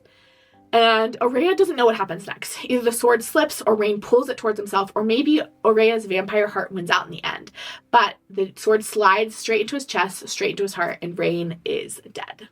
Aurea is immediately overwhelmed with grief, but then the minister comes out and is like, the Kajari has its victor. The 21st Kajari has its victor. The crowd's cheering, and Aurea is just like, what the heck just happened? She just killed her vampire boyfriend again. Once you can consider a mistake, twice? Really, you've got a bad track record at this point. She kneels down. She's like holding Rain's face in her hands. Like his body's still warm. Obviously she murdered him like 1 second ago. And she's crying over him. And the minister is like, rise to greet your goddess. And then Nyaxia arrives. And Nyaxia is just like gorgeous. Aurea's already kneeling, so like no need to do anything. But she's like looking the other way. And then Nyaxia says, look at me, my child. And Nyaxia is like truly incredible. Aurea says she can feel the world bow around her. She says of Nyaxia, she's not a person but an event. She's like so alluring, even as blood like drips from the corner of Nyaxia's mouth. She's like the allure of a vampire, like 100-fold, just like silver and glowing and gorgeous. Nyaxia just says Aurea's name. And I think I didn't write it down. You really think I would do better. But I didn't write it down. But I do remember, sorry, it's like so windy out. I'm sorry if you can hear it. I do remember she said something like that the way she said my name was the way my name was like supposed to be said. Like Aurea is just like literally so smitten with Nyaxia. She is just like so gorgeous that you can't help but like be smitten with her. So Nyaxia says Aurea, and then she turns to Vincent, who's standing in the audience, and he says, she has your eyes. And then Aurea looks past Nyaxia to Vincent, who is just like standing in the audience, beaming. He is so proud of his daughter for winning. He's just like cheesing. He's cheesing up in the audience. Nyaxia continues, my daughter, Aurea of the House of Night, you have fought hard and fought well. Tell me, my champion, what might I grant as your gift? Aurea's just like standing there completely devastated with her like dead boyfriend in her lap. And Nyaxia goes on, you grieve, my child. I know grief. I know what it is to lose half one's soul. To have such a thing stolen from you. It is a great loss indeed. But perhaps, too, it is a blessing, my child. Such pure love, distilled forever in its innocence, a flower frozen in bloom. A dead lover can never break your heart. And Aurea in this moment is like, oh my gosh, I understand Nyaxia now. We have watched this like whole series of trials who have told the story of Nyaxia, this unfolding story of this woman who ran away from home and like lost her love over all these trials and then sought vengeance. Everything I had ever wanted was, this is Aurea thinking, everything I had ever wanted was within my grasp, power, strength. I could never be afraid again. I could make myself the predator instead of the prey, the hunter instead of the hunted, the ruler instead of the subject. I could make myself a monster to fear. I could make myself something to remember instead of just a fading mortal life to forget. Everything was right here. 200 years ago, Vincent had made this decision. He had sacrificed everything, and so had Nyaxia. Her grief became her power. She forged it into a weapon sharp enough to carve a whole new world. I understood now. It always happened this way. Love was a sacrifice at the altar of power. My gaze found Vincent's. He was not blinking, not breathing. My father, who had taught me how to survive, how to kill, how to feel nothing. Perhaps I didn't share his blood, but I was his child in every other sense of the word, and he loved me the only way he knew how, at the edge of a blade. I swallowed the sudden, desperate desire to know how he felt when he had stood in my place 200 years ago. Did he swear that he would be better than the one who came before him? And Nyaxia can kind of like read Aurea's mind a little bit, and she kind of sees that playing out in Aurea's mind as she's like thinking about what is she going to ask for. Like she has kind of trained her whole life for this moment, and now that she is here, and now that she's arrived in this moment, she's really having to like grapple and face the fact that she has this like dead boy that she loves so much in her lap, and she doesn't know if she trusts this father that she's supposed to bind her life to, and like what does she do from here? And Nyaxia says to her, they always have dreams, and his were the grandest of all. This is Aurea thinking. My father had taught me to look them in the eye when I slid the blade into their heart, and so I did not look away from his as I told Nyaxia, I wish that Rain would have won. Nyaxia laughed. And then she says, as you wish. And Aurea is like kind of expecting this like grand moment, this like flash of lightning, this like big boom, but Rain's just alive again. He's just like in her lap and he's like, hello? And Nyaxia says, hello? Hello, Rain, Ashra, my nightborn son, victor of the Kajari. Rain is confused because he was just dead a second ago, and he looks to Aurea and he goes, what did you do? And Nyaxia says, rise and tell me how I may reward your victory. Oh, and then Nyaxia says to Rain as she looks at him, my, what a long time it has been. Even fate did not know if I would see this face again.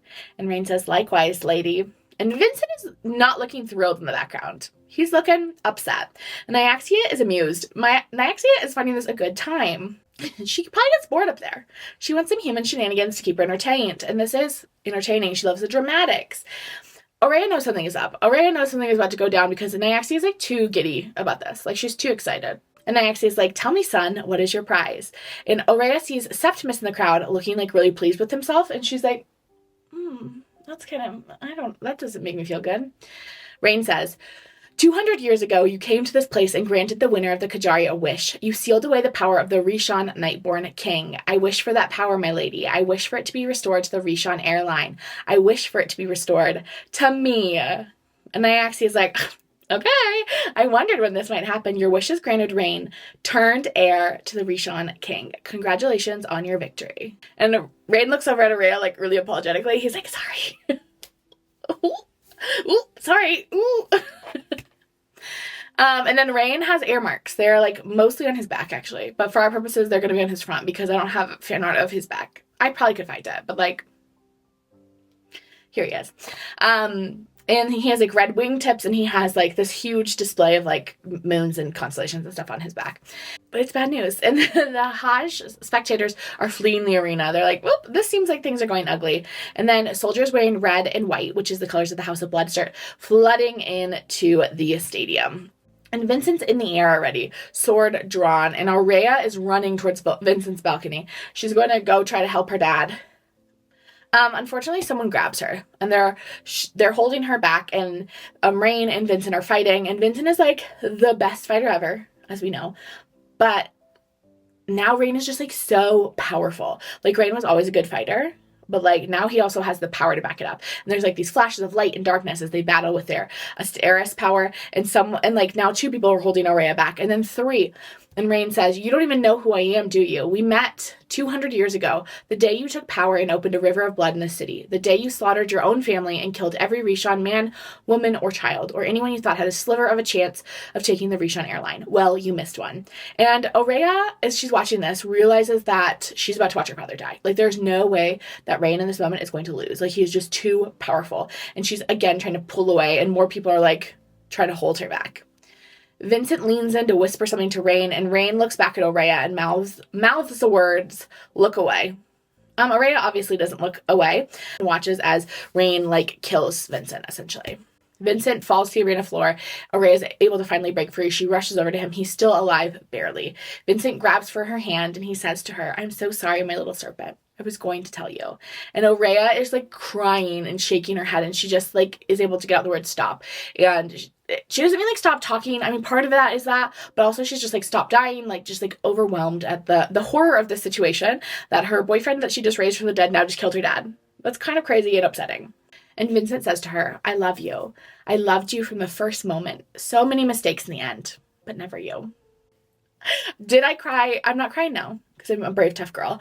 But did I cry in this moment when I was making the notes and the slides for this? Yeah, I did. I'm crying over that. This man, and that is my business. This man is, in fact, a monster. But unfortunately, I'm quite fond of him.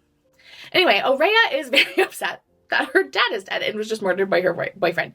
And so she surrounds them with night fire so no one can get to them. And she's, like, literally burning everything up. Like, she could burn this arena to the ground. People are shouting at her to be like, stop it. You're being kind of, like, crazy right now. But she's ignoring them. And then finally, like, Rain grabs her. And he's, like, holding her by the shoulders. And he's like, he is gone, Aurea. Aurea has, like, dropped her weapons at some point, so she's not armed. But she, like, has enough night fire to roast the whole arena, and she's looking at Rain. He doesn't seem super injured, but then she realizes his face is, like he's getting blisters all over his body. Like, he is burning, he's just prioritized taking care of her on top of that. And Rain is like, breathe, Aurea, come back to you. He's, like, holding her, trying to talk to her, and Aurea is like, literally, leave me alone. I used my one wish. I spent 4 months, 3, 2, I don't know. I spent months in this place, working my booty off to get one wish, and I wasted it on bringing you back to life, and then you straight up murdered my father in front of me. Like, we aren't friends right now. Aurea is internally being like, I hate this man, which, like, is 100% fair. 100%. But then she, like, realizes she's, like, burning him. She, like, sees his skin blistered, and she cools it a little on the flame. She, like, doesn't want to hurt him, even though they're not friends. She's still, like, a reasonable, nice lady. And Rain is like, you're safe. And Aurea's like, yeah, I just, like, melted the whole arena. Like, I know I'm safe. Also, that's not really my biggest concern right now. And then Karis and Keturah, the people from the House of Night, or the people that were staying in that house with Mish, are suddenly there. And also, Aurea's neck is feeling kind of kind of weird. She's like, ew, my neck is feeling kind of weird. And Rain is like, oh, Rhea, what is that? And she's like, what the heck do you mean? And then Carissa is like, is that? She's the heir. And then we get part 7, Night. And we don't even get an interlude here. Why? I want an interlude. Anyway, Aurea, like, realizes she's an air mark on her neck, and she's immediately confused because she's clearly not Vincent's child by blood. And she's like, this is kind of weird and suspicious. And Karis is like, okay, so you actually need to kill her right now because she's the heir to the Hajj line. So, like, Rain, aren't you going to murder her?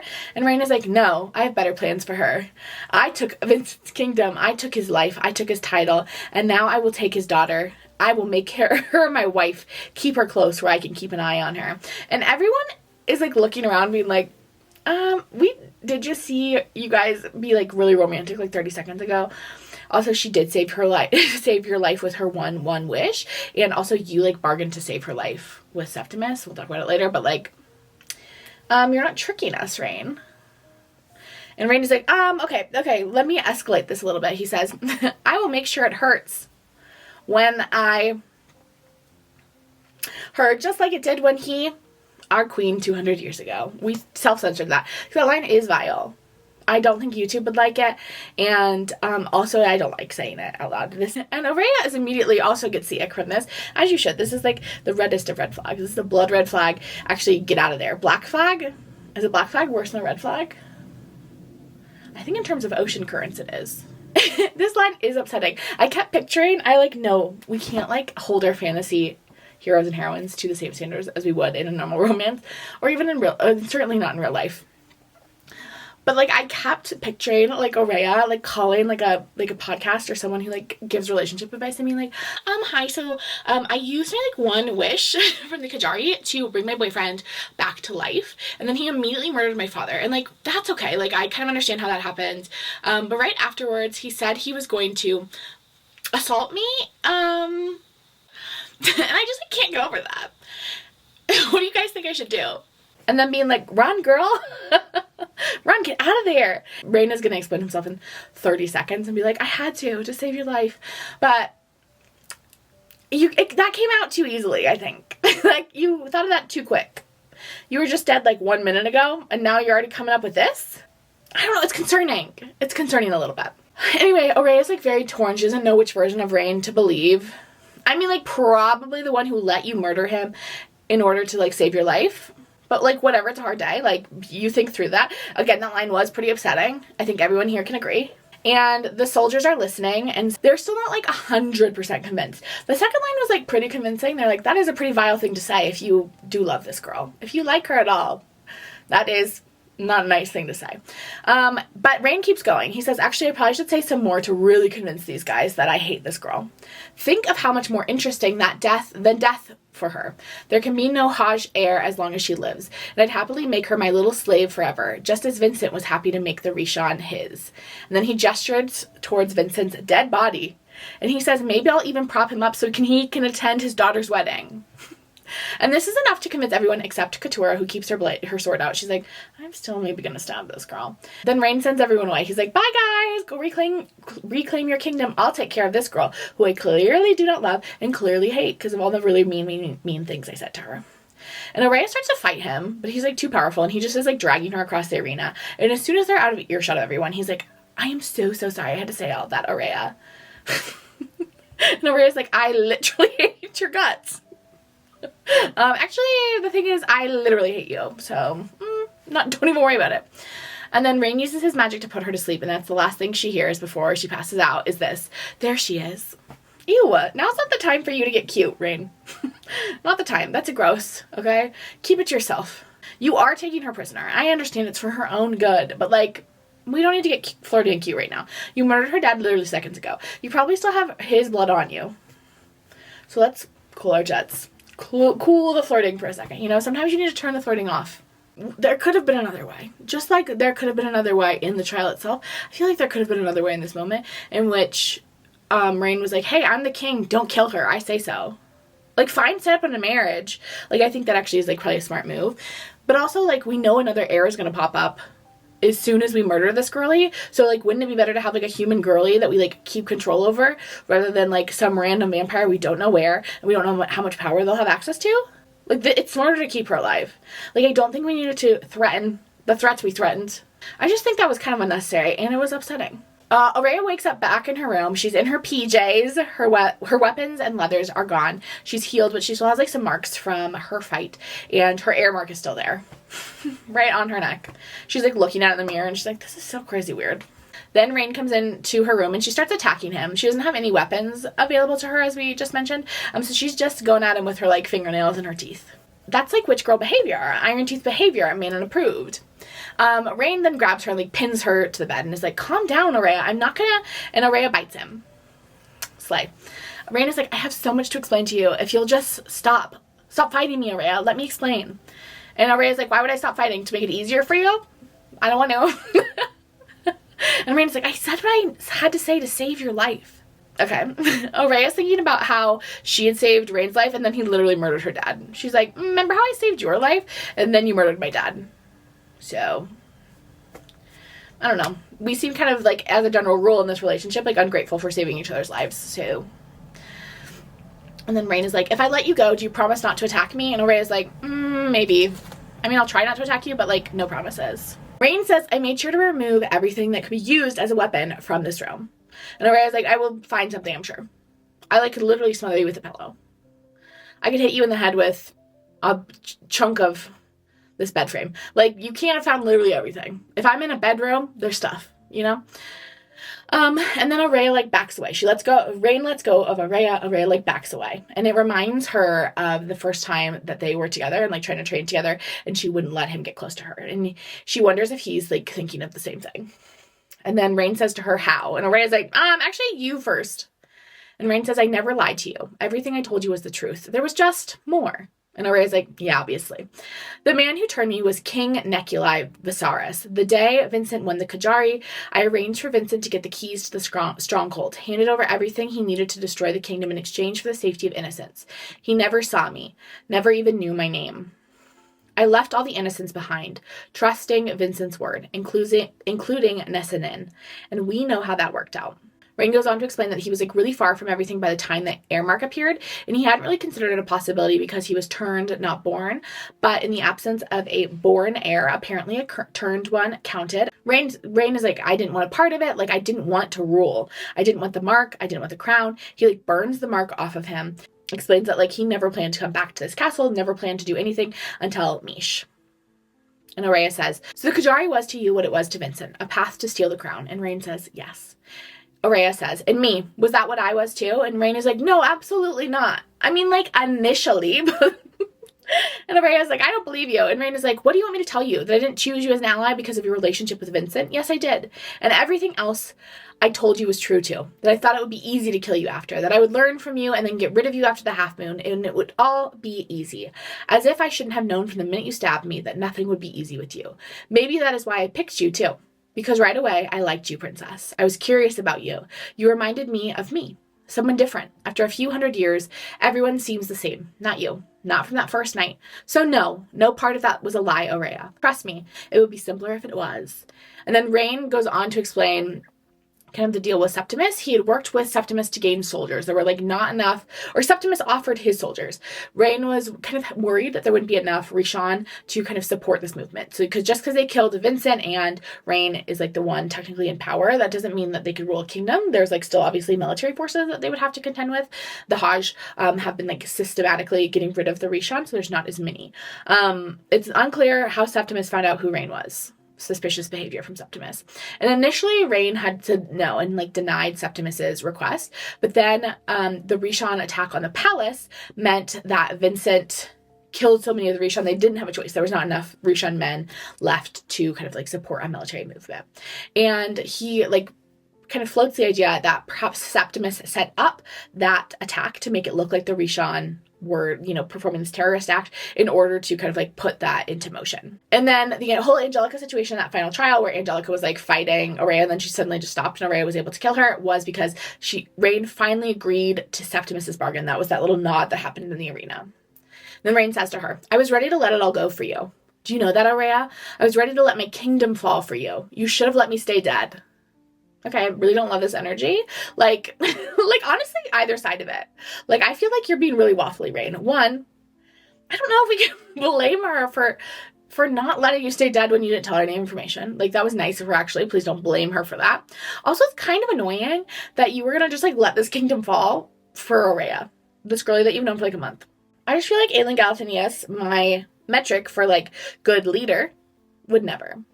Aurea's like, that's the stupidest plan I've ever heard. She's not wrong.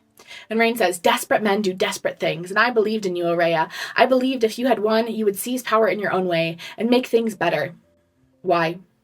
I, like, just don't feel like we were given enough indications that, like, she would have any, one, power or capacity to do that. Like, yes, she had this, like, idea of a better world, but, like, mostly she's, like, been locked in her bedroom. She's, like, homeschool girl who's never had a friend in her life, locked in her bedroom.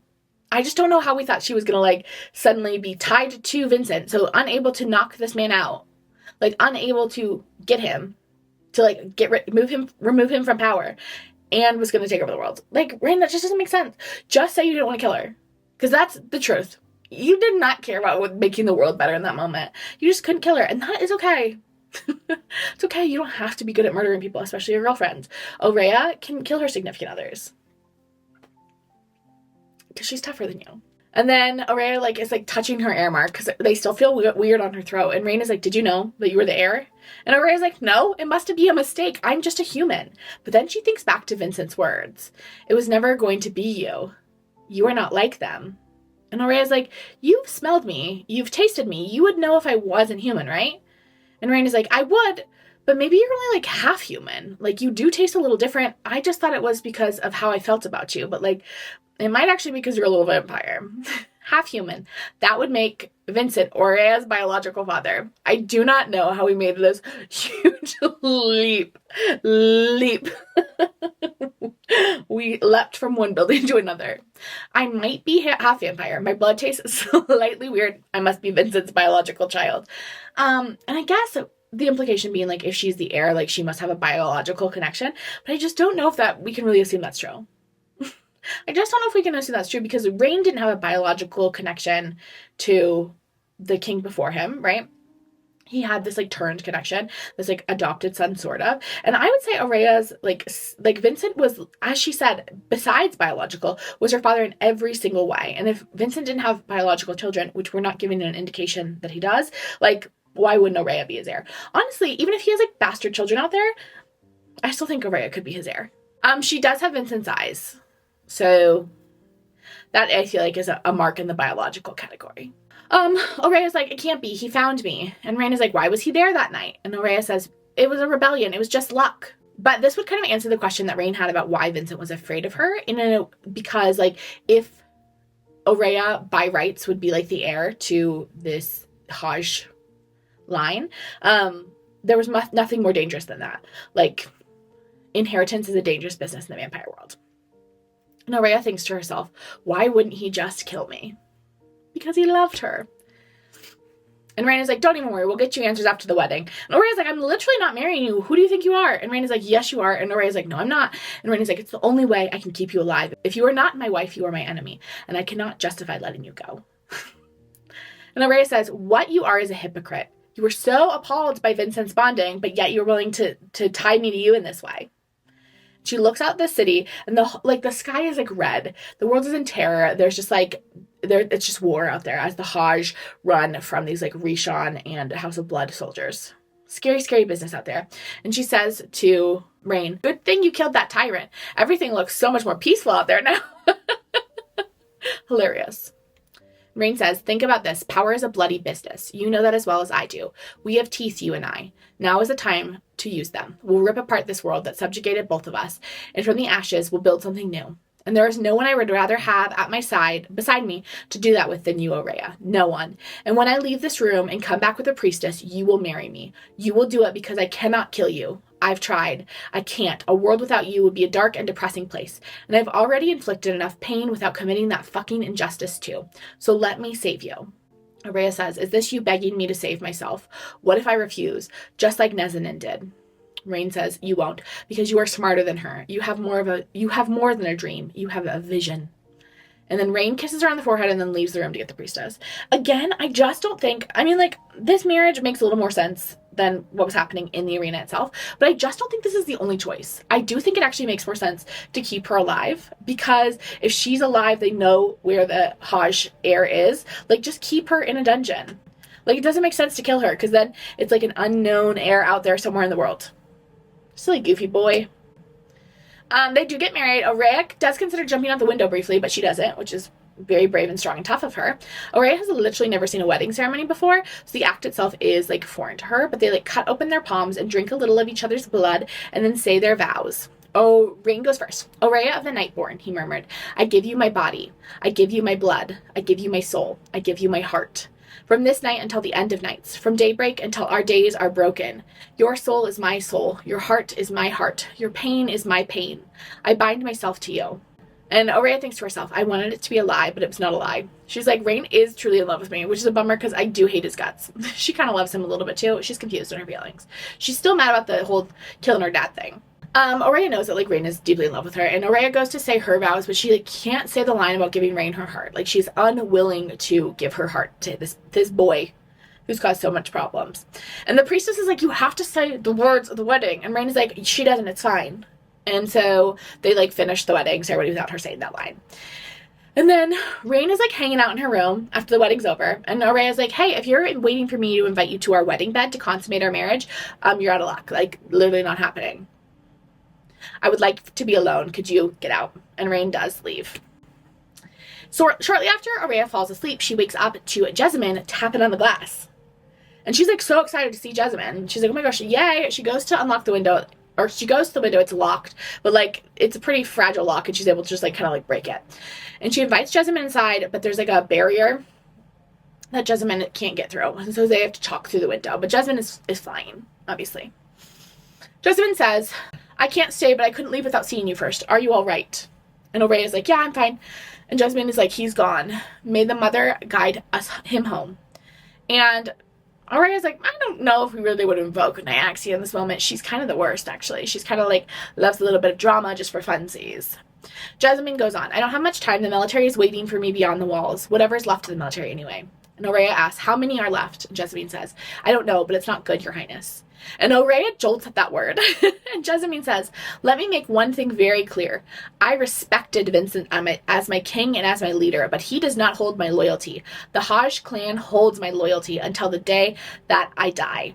I don't know how you got that, she says, poking at the air mark. Or, like, pointing. I actually don't think she can touch it because, again, there's a barrier. But she says, I don't know how you got that. I'm as surprised as any other that you have it. But it's not my place to question that. You are the Hajj heir. That makes you my queen. And that means my loyalty is yours. Did he do the marriage thing? And Aurea's like, yes. And Jessamine is like, ew, that's so upsetting. Our queen is married to a Rishon slave? Vincent would be, oh, I'm glad he's not here to see this. I told you he was trouble. Talking about Rain. He's pretty, but trouble. And Aurea says, okay, what's the plan? And Jessamine is like, what's the orders? And Aurea is like, I'd like to hear your recommendation. She's like, I don't know. I just found out I'm the boss of this, like, 30 seconds ago. And, I kind of don't know. My plan was to, like, stay alive, you know? And Jessamine is like, we need to regroup. I can send a group of soldiers to try to rescue you. And Aurea is like, no. I don't want any more bloodshed than there's already has been. Like, I think you guys should retreat. And Jessamine is like, so we just let him take the House of Night. And Aurea is like, I need time to learn and gather information. Keep yourself safe until then. And Jessamine says, and you? And Aurea is like, he's not going to hurt me. And Jessamine is like, hey, girlie, I don't know if you noticed, but your doors are locked on the outside. That marriage is to protect him, not you. You are a prisoner. And Aurea is like, he will not hurt me. And Jessamine says, this is bigger than him. And if I may speak frankly, Highness, you are not a prisoner. You are a queen.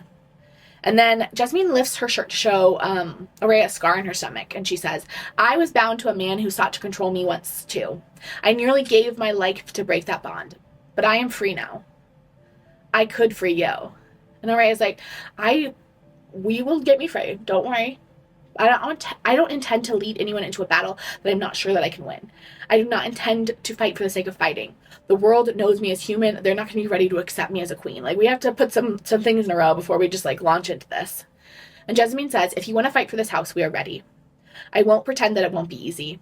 I won't pretend that some won't accept your rule, but Rain's people don't want to follow him either. He was a slave to their king, interned, not born, which is like a lesser vampire, and he abandoned his clan for centuries. Do you think his people don't remember those things? They'll be reluctant to go to their knees for him. They're waiting to usurp him. And that's if the House of Blood doesn't slide a knife into his back first. And then there's a loud bang in the distance. And Jessamine, looks that way and, clearly needs to get out of here. And Araya says, go. I'll be fine for now. And Jessamine says, do not rely on him to protect you. You have teeth too, and yours are sharper than his. Just tell us when to bite, and we will fight for you, and you alone. And then she flies off. The next night, at nightfall, she is taken from her room and led by Rain to the throne room.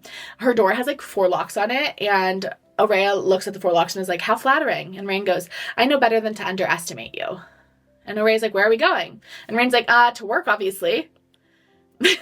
Obviously, what, you think this is free room and board here?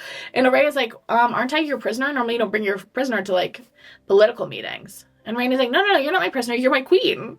We're married, remember? I know I lock you in your room at night, but, that's just for fun. That's a fun little game we play where you're not allowed to touch anything sharp and you have to be locked in your room every night. It's kind of fun and cute. They enter the throne room and it's filled with people who want to kill her. And Rain goes to talk to someone, leaving Araya alone for a moment. And she looks around and she thinks, this was different. These people wanted to kill me not because I was weak, but because I was powerful. And she looks around and she realizes that all the painting of the Hajj rule and legacy have already been destroyed. The only painting remaining is that one painting of the fallen Rishon. And Septimus comes over to her and he says, I'm so glad we had the opportunity to work together again. And Araya is like, work together? What a polite way to talk about slaughtering a kingdom. And Septimus says, your people weren't the only ones used as pawns in our goddess's little games. And Araya's like, yeah, it seems like you know a thing about pawns. What about Angelica? You just used her as a pawn. And Septimus says she was a friend and her sacrifice will live on far longer than she will. And Araya's like, by the way, how did you know any of that was going to work? Rain made you a deal, agreed to this deal in order to save me. Yet, for him to hold up his end of the bargain, he had to win the Kajari. Why would you think he would save me from Angelica and then immediately turn around and kill me? That doesn't make any sense, Septimus. And Septimus is like, I didn't think he was going to do that. He's clearly a romantic. I told you, I don't make bets. I can lose. And every bet I've made on you has been a winning one. I hope one day you can call me a friend. We may have more in common than you think. And then Rain comes back over and he's like, what are you guys talking about? I don't love that you're talking with this guy. Septimus leaves and he's like, no, but seriously, what were you talking to him about? And Araya's like, nothing. What do you want from me? And Rain is like, a great question. I guess now it's time for us to build a kingdom. And Rain takes her hand and Araya lets him because she's in a good mood this morning, I guess. And Rain says, what about you? Are you going to kill me, Araya? And Araya says, not tonight. Which, if you recall, that's what she said. I don't know, at some point when they were in the Kajari together. So that's where we're at. So we leave them at the end of book 1 is with this weird situation where Rain is clearly in love with Araya. Even though he's being a little bit weird. He did just murder her dad. Araya really doesn't want to have much to do with Rain because of that whole murdering her dad situation. But they are married. She's his prisoner, but also his wife. And now they have to deal with the politics of running a kingdom together. Fun. And that'll be book 2. But before we get into book 2, we're actually going to stop and read the little novella. First, the novella follows these 2 side characters. They were actually briefly mentioned in this book, but they become a much bigger portion of the second book. If you're going to read the novella, I think this is the perfect spot to do it. You definitely don't have to. The novella is an extra, but it is a cute little interlude. And I will be covering that next weekend. I'll be giving you the recap of the novella before we jump into book 2. So there's that. I will see you in the next video. Thank you so much for following along on this recap. Have a great day. Bye.